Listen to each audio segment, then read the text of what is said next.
Today we are going to talk about research tools. Are you there? Research tools. Research tools.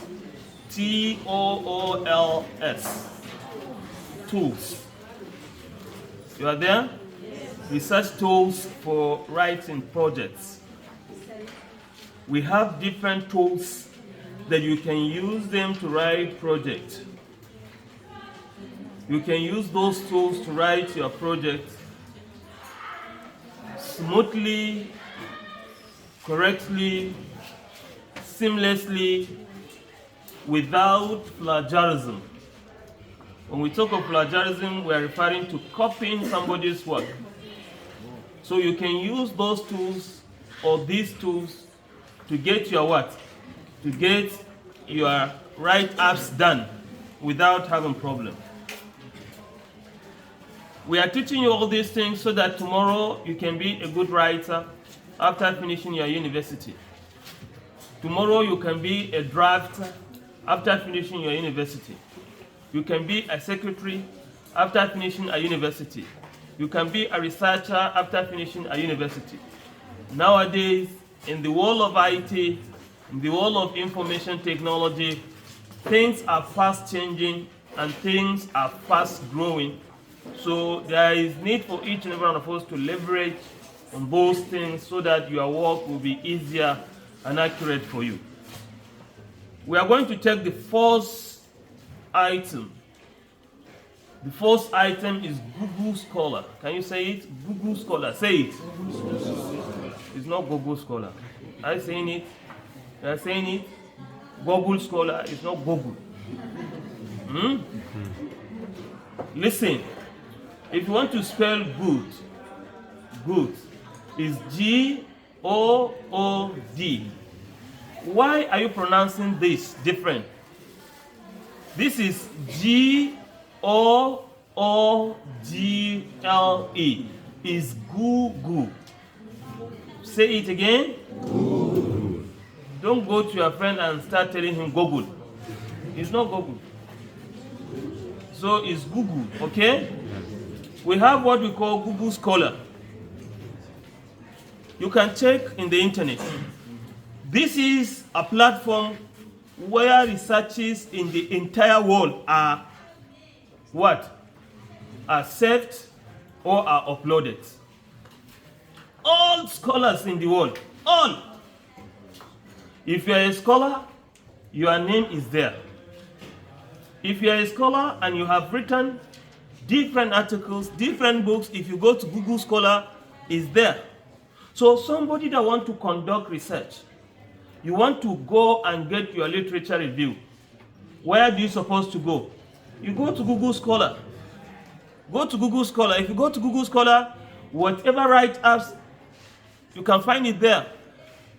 Biology is there, geography is there, physics is there, mathematics is there, English is there, Islamic studies is there, administration and planning is there, counseling is there, psychology is there. Whichever field you want to write, or you want to check information, or you want to get new articles, go to Google Scholar. Are you getting what I'm saying? Yes. Google Scholar is a free search engine. Free. Underline the term free. It's a free search engine for scholars. For scholars. If I talk about scholars, I'm talking about those people that write and those people that explain things. So Google Scholar is meant for scholars. It's meant for scholarship. If you want to write, just go there. If you want to see the world, just go there.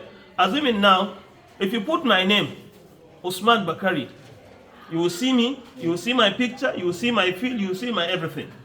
You are free to go and open a Google Scholar as a student. Whatever you are writing as an article, you can take it there as a contribution to knowledge.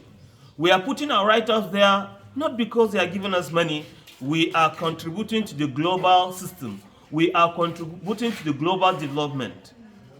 You cannot be a professor, you cannot be an associate professor if you are not contributing to the entire globe. Are you getting it? Somebody is receiving call in this class? Why? Why this class? Why this class? Please don't repeat it again. Time. Okay, you say? I see. So it's a free search engine. Google Scholar is a free search, It's a free search what? Engine for scholarly work. Unless if you don't want to be a scholar. If you want to be an idiot writer, you want to be a moron writer, or you want to be a daft writer, somebody has written his work and he has uploaded the work in Google Scholar, you downloaded the work, you changed his name, you put your own. What a nonsense is this? So if you put your own, you cannot upload it again in Google Scholar. Did you get the point now? Because if you upload this work in Google Scholar again, as I've said in this class, I told you the story of a lecturer in Kenyatta University. Somebody that took somebody's Ph.D. work. The Ph.D. work was confiscated. His services with the university was terminated. So you don't know where you are going tomorrow. You may be the Director General of SSS in the country. You can be the Commissioner of Police. You can be, in fact, whatever you can be in life. Because nobody knows where somebody goes. Nobody can circumscribe your destiny. As we are teaching you today, we don't know where we are meeting tomorrow. That is why we are investing our energy to tell you what is right. So that you can take it from us wherever you go on the globe. You should use this global best practice. So Google Scholar is number one. If you want to go for your literature review, please don't forget about Google Scholar, because I know by the time supervisors are given to you, some of you will be disturbed. They will be disturbed. Can you help me? Where is the business center that can I get a business center that can write my project for me? You can get. If you want to get somewhere that can write book for you, you can get. There are plenty, they are waiting for you. If this is what you want to do, you can get them. If you want to be a scholar, so that you can teach yourself, teach your children, teach your relatives, teach your friends and others, you can get it. The latitude is yours. The choice is for you. You can choose either to be a good person or to be a bad person. Nobody will stop you. But the resultant consequences of your action, you will see it. They say, any action, there must be a corresponding what? Reaction to that action. This is what science students are saying. Whatever action you are doing, there must be what? Corresponding reaction to it. What we are saying here, we are teachers. We don't force you. We just tell you what you are expected to do. So Google Scholar is meant for literature review, and it's meant for readings. Not only this, you can find articles in Google Scholar, you can find theses in Google Scholar, you can find books in Google Scholar, you can find chapters in Google Scholar. Did you get what I'm saying? Yes, sir. How many things have I counted? Articles, theses. You know theses? Theses are long essays that before you finish your master's or Ph.D., you must write it. It's just like a project. At the advanced level, we call it thesis or dissertation. So if you go to what? Google Scholar, there are theses, there are dissertations, there are projects, there are book chapters, there are books, there are articles, there are government articles or government write-ups for you to see. Whichever one you want, whichever one you want to choose, you can choose it. And Google Scholar serves as a medium for you to interact with your fellow professionals. Did you get the point? Yes, sir. You didn't get it. Somebody is in Peacock today, as a student, he can open a Google Scholar account using the institutional email. You cannot open with private email. You have to use institutional what? Email. So you are at liberty to go to cafe, to MIS today and get your institutional email. You can open Google Scholar using your institutional email. If you want to see somebody from Michigan, a professor in your field from Michigan, and you want to ask him, just go to Google Scholar.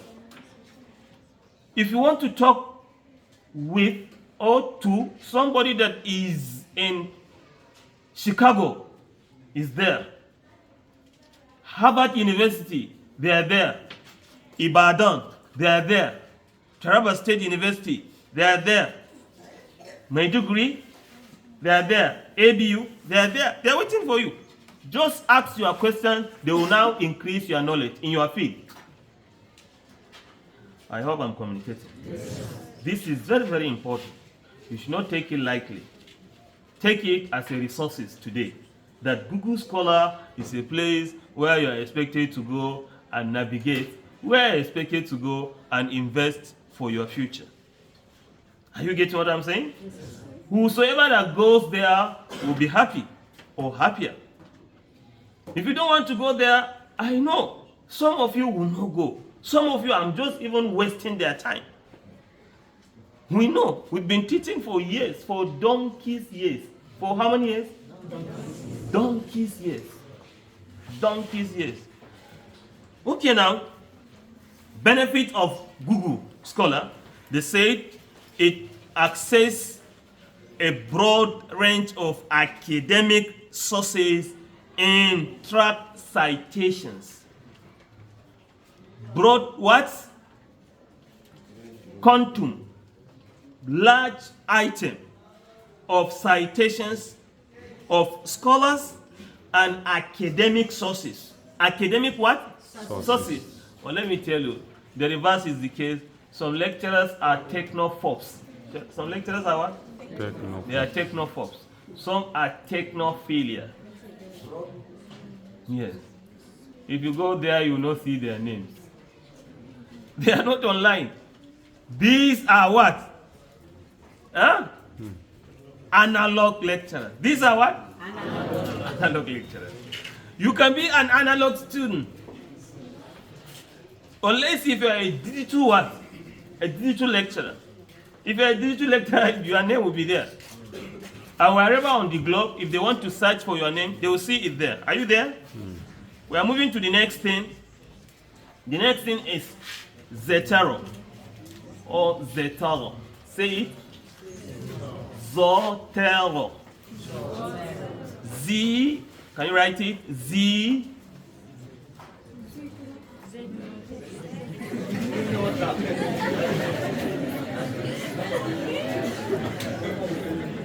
Are you there? Yes, O Z O. Are you there? Yes. T E R O. How can you pronounce it? Zotero. Zotero. Okay? Or Zotero. it depends on how you want to use it. It's an application. It's an application. Please, I'm taking you to the world of computer. Listen to what I'm saying. Zotero is what? Is an application, is a software that helps you to cite, that helps you to deposit information, that helps you to track records, that helps you to get citations, sources that will support your write-ups. That is Zotero for you. A free reference management. It's a free reference what? If you want to arrange your reference in alphabetical order or chronologically, what you're supposed to use, you are expected to use Zotero. If you use it, you are not, in fact, you are free. Because it's a reference manager. It helps you to reference all the citations you have put in your work. It organizes sources. It organizes what? Sources of information. You have cited this person, you didn't put the source. You have cited the other one, you didn't put the source. You have cited this one. It helps you to organize sources of information that you have cited in your work. I'm telling you this thing today. I believe tomorrow some of you will follow what I said. They will check for what I'm saying now so that they can acquaint themselves with the content of Zotero. This is what you're expected to do. It creates bibliography. It creates what? Can you say it? So bibliography, say it. Graphy, say it. Bibliography, say it again. It helps you to cite, to put all relevant what? Relevant citations. Relevant citations are called bibliographies. Are you getting what I'm saying? Yes. I'm not talking about references, but I'm talking about bibliographies. Bibliography helps you to put all relevant references that are expected to be in your book or in your work or in your chapter also. And not only this, it's used for storing information. I've said it before. You can use Zotero to store your articles. You know, if a supervisor is being given to you, what are you supposed to do? He has approved a topic for you. The first thing first that you're expected to do, go to Google Scholar and download 100 different articles. How many articles? 100. If you are a lazy student, reduce it to 50. If you are a lazy student, reduce it to 30. If you are a lazy student, reduce it to 25. If you're a lazy student, reduce it to 20. If you're a lazy student, reduce it to 15. If you're a lazy student, reduce it to what? 10. If you are a daft student, you can now reduce it.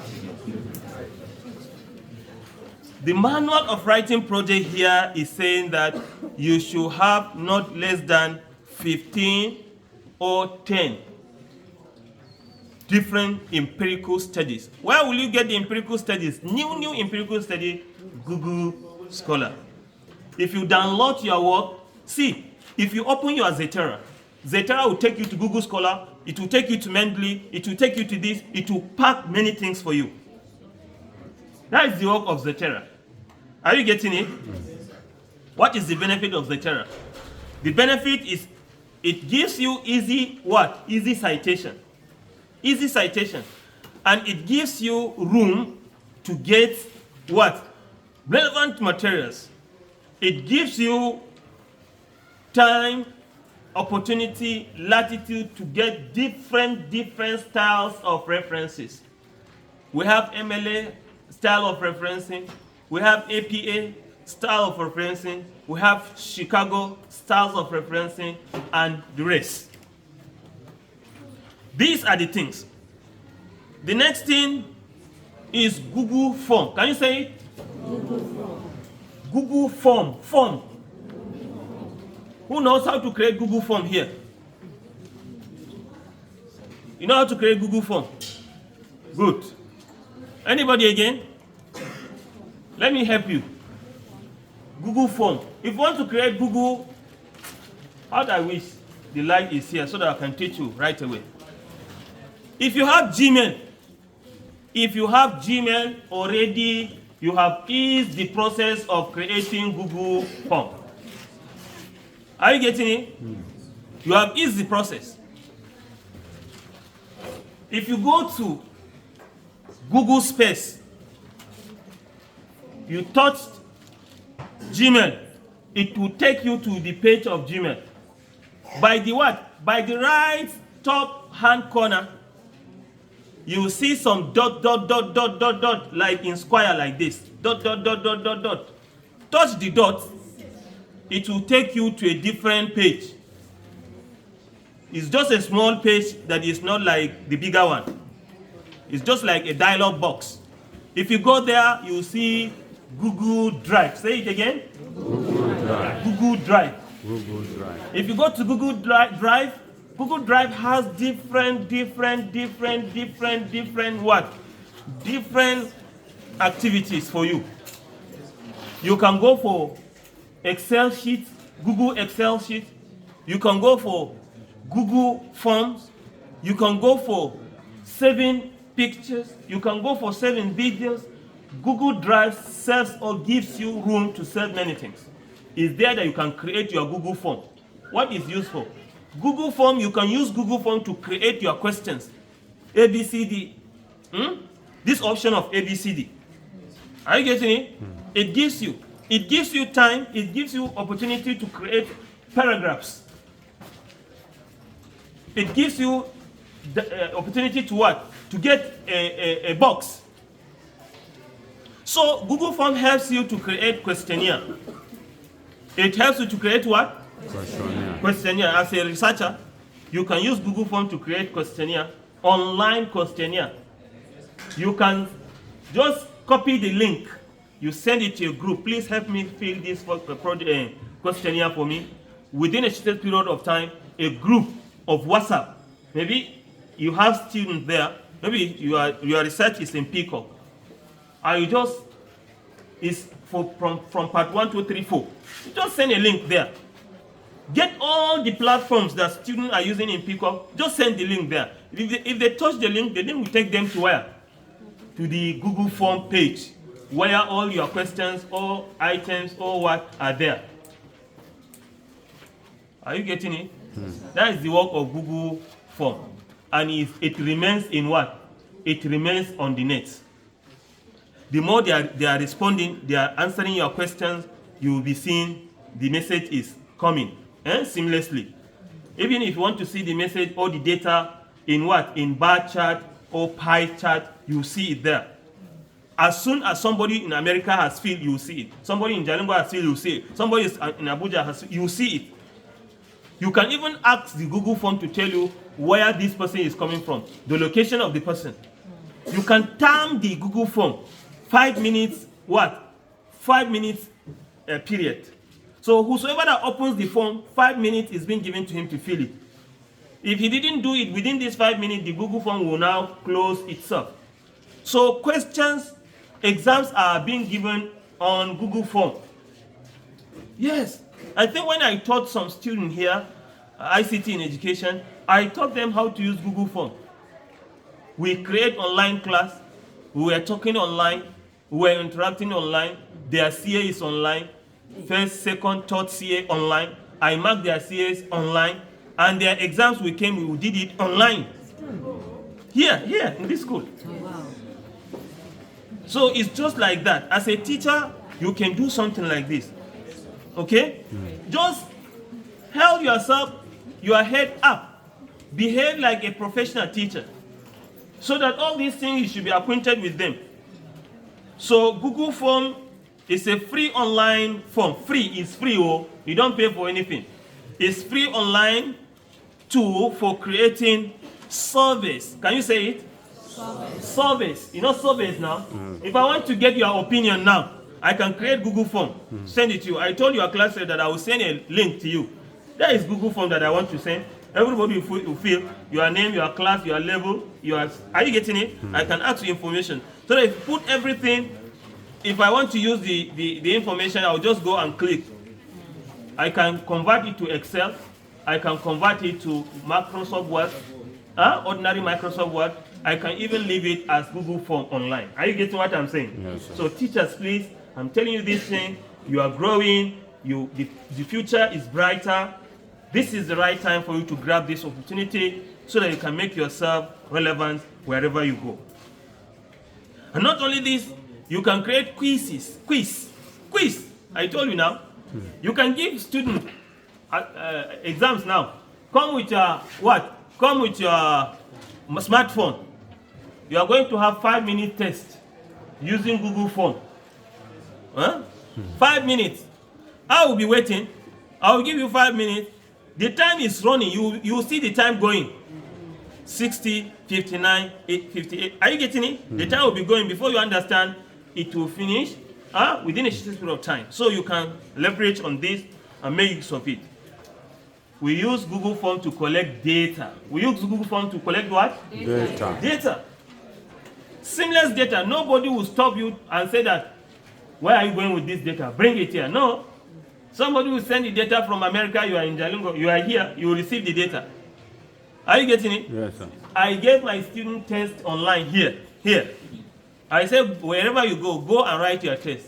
Wherever you are on the globe, go and write your test. My concern is not passing. Who is that? Are you in your senses? Eh?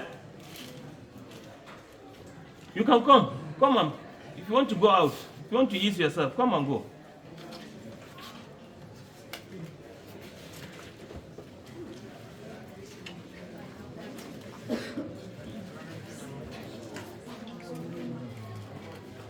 Okay, now, you can use Google Form to gather what? Data. And not only this, you can conduct surveys for research projects. I told you, very simple. You don't need to print it out. You cannot spend money. Now that economic hardship is biting everybody, what are you supposed to do? You use Google Form. You don't need to print it out. Send it to them. Send it to them so that they can what? They can make use of it. Okay? Okay, now, the next thing is what? Google Form is simply used. You can use it simply to integrate with Google Sheets, that Excel sheet. Very simple. You can use that to make use of Google Form. You convert it to Excel sheet. It's very simple. The next thing is Grammarly. Grammarly. Say it. Grammarly. Say it again. Grammarly. Who is using Grammarly here? Grammarly. Okay, now listen. Grammarly is very, very important. You can use Grammarly on your handset. It's a platform where all your grammatical suicide, the Grammarly will correct it for you. Yes. Grammarly can what? Can paraphrase the English for you. If you want to say this and you don't know how to say it, just start saying it. Grammarly will what? Complete it for you. Guys, if you finish your English, if you have written something you want to send to somebody and you are not sure of what you have written, just copy it and send it to Grammarly. Grammarly will underline where you have made mistakes. And you get